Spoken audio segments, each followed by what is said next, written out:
आपको अहम खबर से आगाह करते चले, पंजाब के मुख्तलिफ इलाकों में बारिश के साथ साथ आंधी का सिलसिला भी जारी है। इस हवाले से हमें पाकपतन से हमारे नुमाइंदे ज्वाइन करेंगे राना सदाम। जी राना सदाम, हमें मज़ीद आगाह कीजिएगा।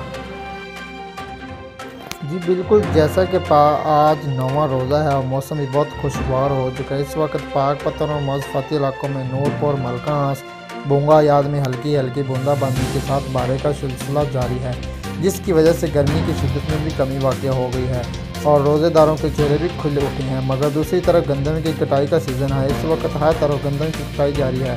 पाकिस्तान किसान इत्तेहाद के सदर रज़वान इकबाल का कहना है कि बारिश अब्र रहमत है तो है, मगर इस वक्त बारिश की वजह से गंदम की फसल को शदीद नुकसान का खदशा है।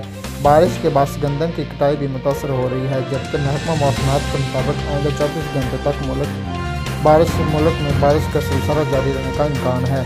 जी।